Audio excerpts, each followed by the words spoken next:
अभी 4 दिन भी नहीं हुए तभी कमांडर जुलानी की कुर्सी हिलने लगी है। कमांडर जुलानी ने असद से तो सत्ता छीन ली, लेकिन जुलानी अब एक नई जंग में पड़ गया है। जुलानी के लिए लड़ाई जानलेवा साबित हो सकती है, क्योंकि सीरिया में बशर अल असद की सत्ता जाने के बाद कई कमांडर पैदा हो गए हैं जो जुलानी से बेहद ही ज्यादा खूंखार हैं।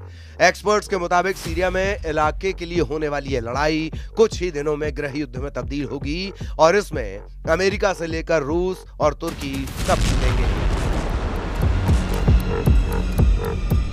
अमेरिका पर्दे के पीछे होगा, तुर्की पर्दे के पीछे होगा, रूस पर्दे के पीछे होगा, ईरान पर्दे के पीछे होगा। लड़ेंगे सभी देश। सीरिया में खड़े किए हुए विद्रोही और गृह युद्ध बेहद ही खतरनाक होगा, बेहिसाब खून गिरेगा। बिल्कुल सही सुन रहे हैं, सीरिया को लेकर ये ऐसी भविष्यवाणी है जिसके बारे में एक्सपर्ट्स कह रहे हैं कि ये होकर ही रहेगा, इसे कोई नहीं रोक सकता, क्योंकि सीरिया में सभी देशों के अपने अपने स्वार्थ हैं और दमिश्क पर विद्रोहियों के कब्जे के बाद वो स्वार्थ प्रभावित हो रहे हैं और ऐसा कोई भी देश नहीं चाहता है।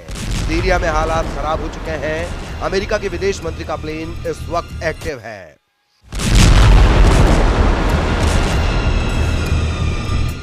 एंटनी ब्लिंकन कभी इस देश कभी उस देश का दौरा कर रहे हैं, हालात संभालने की बात कह रहे हैं, लेकिन सबसे बड़ा सवाल कि क्या इसका असर होगा।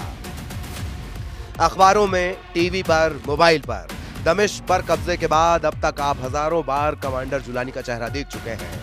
कमांडर जुलानी को दुनिया का बच्चा बच्चा पहचान चुका है, लेकिन सीरिया में अब भी सैकड़ों नहीं हजारों जुलानी जैसे कमांडर हैं जो मौके की तलाश में हैं। कुछ ने तो सीधी ललकार भी भर दी है। सीरिया में सक्रिय गुटों में खूनी संघर्ष बढ़ते जा रहा है, जिससे सीरिया में नया गृह युद्ध छिड़ने का अंदेशा पैदा हो गया है। फर्स्ट पोस्ट की रिपोर्ट के मुताबिक सीरिया में तुर्की समर्थित सीरियाई नेशनल आर्मी यानी SNA और अमेरिका समर्थित सीरिया डेमोक्रेटिक फोर्स यानी SDF के बीच तनाव बढ़ रहा है। SDF कुर्द, अरब और सीरियन मिलिशिया का गठबंधन है। SNA तुर्की के समर्थन से बने विद्रोही समूह का गठबंधन है।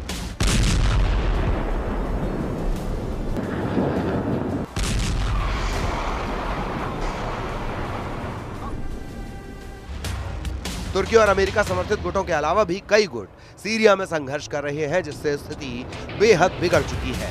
अमेरिका के विदेश मंत्री एंटनी ब्लिंकन कई देशों का दौरा कर रहे हैं। अपने दौरे से पहले पड़ाव पर ब्लिंकन तुर्की पहुंचे। यहां उन्होंने पहले तुर्की के विदेश मंत्री से मुलाकात की, फिर राष्ट्रपति एर्दोआन से मिले। ब्लिंकन ने कहा कि अमेरिका इलाके में शांति के लिए हर कोशिश करेगा। SDF और NSA के बीच खून खराबे की एक नहीं कई वजहें हैं, जिसमें 3 मुख्य मुद्दे हैं। पहला, दोनों गुट सीरिया के भविष्य को लेकर अलग अलग सोच रखते हैं, और दूसरा, इन दोनों के अंतर्राष्ट्रीय समर्थक और उनके हित, और तीसरी वजह, इन SDA और SNA दोनों के अपने क्षेत्रीय दावे हैं।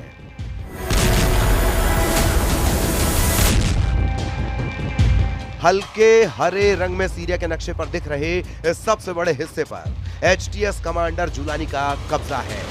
पीले रंग में घिरे इलाके पर कुर्द लड़ाकों के SDA का कब्जा है। फिरोजी रंग में दिख रहे इस इलाके पर SNA का कब्जा है। इसमें कोई शक नहीं कि सीरिया के रेगिस्तानी इलाके में दाइश मजबूत हो गया है। ये लोग पहले छिपे हुए थे, अब खुलकर सामने आ गए हैं।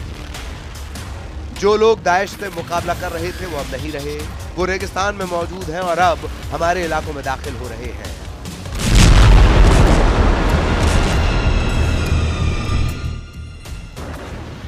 अब देखिए कि बशर अल असद के पतन के बाद सीरिया में नया झगड़ा क्या है।